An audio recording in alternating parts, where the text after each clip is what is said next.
Looking Back at One's Own Mind by Thích Bảo Thành. To look back at one's own mind is both the first step and the final step on the path of practice. There is no need to decorate it to make it look beautiful. No need to hide the mistakes of the past. Practice is not about becoming a perfect image in the eyes of the world. It is about having the courage to return and illuminate each thought as it arises within oneself, so the heart no longer wanders lost in unconscious delusion.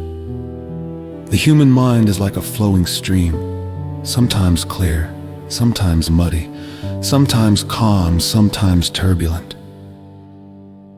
When looking back at the mind, the practitioner clearly sees the many currents silently at work: desire, anger, ignorance, sadness, resentment, love, aversion.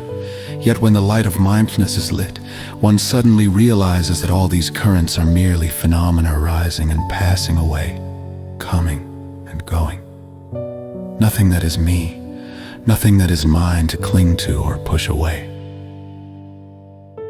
A practitioner does not run away from the mind, nor does one fight against unwholesome states when they appear. One simply smiles in recognition and gently names them. Desire is present. Anger is arising, and then quietly lets them go. No blaming, no judging, no tormenting oneself with guilt. It is precisely this gentleness that prevents suffering from spreading to others, from harming anyone further in this life. Practice is not about reciting many sutras, nor about completing rituals in full form. Scriptures and ceremonies are only skillful means. If one chants while the mind still chases right and wrong, winning and losing, then the sound of the sutra has not yet reached the root of transformation. Practice is simply knowing how the mind is moving, where it is leaning, so it can be guided back to the right path, where each step rests in the present moment, light yet steady. Looking back at the mind, the practitioner sees that all afflictions arise from not seeing clearly. When clarity is absent, fleeting thoughts are mistaken for self, then fiercely protected and nourished until they grow strong. But when there is clear seeing, one understands that greed, anger, and ignorance are merely passing clouds in the sky, without inherent nature, without lasting substance. When there is no clinging, the clouds dissolve on their own and the sky naturally clears. Who in this life does not carry old karma? Who on the path of practice is free from habitual tendencies? The Buddha never taught that we must become perfect instantly. He taught that with just one moment of wakefulness, one ray of mindfulness lit, darkness has already begun to fade.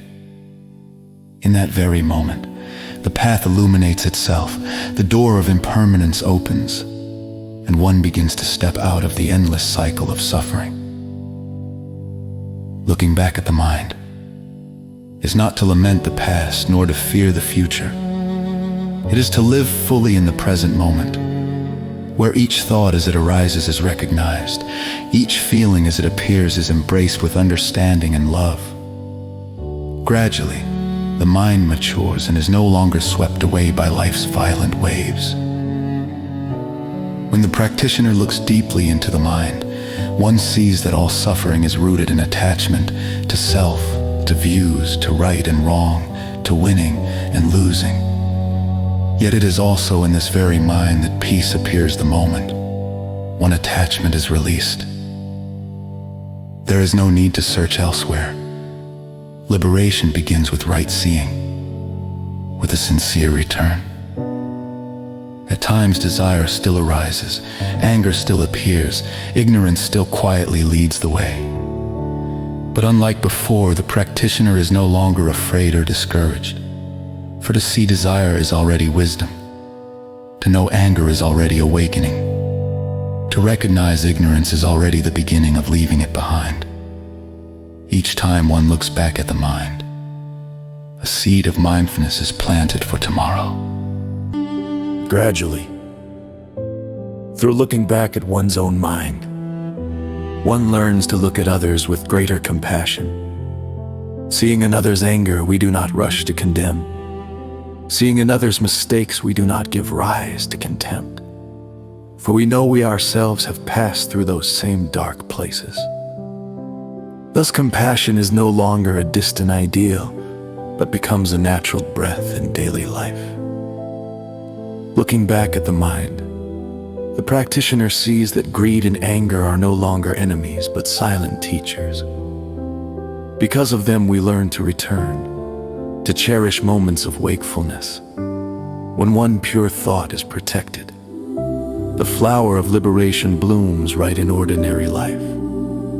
From there, wisdom and compassion walk together, guiding the practitioner along the long path of human existence. Ultimately, looking back at one's own mind is returning to take refuge in the three jewels within. Not seeking outside, not chasing form, simply turning back each day to illuminate the inner life, keeping the mind clear amid impermanence. Then, no matter how life changes, the practitioner remains at ease, smiling gently. For then, the way is no longer far away, but is revealed in every breath, every step, every moment of awakening within oneself.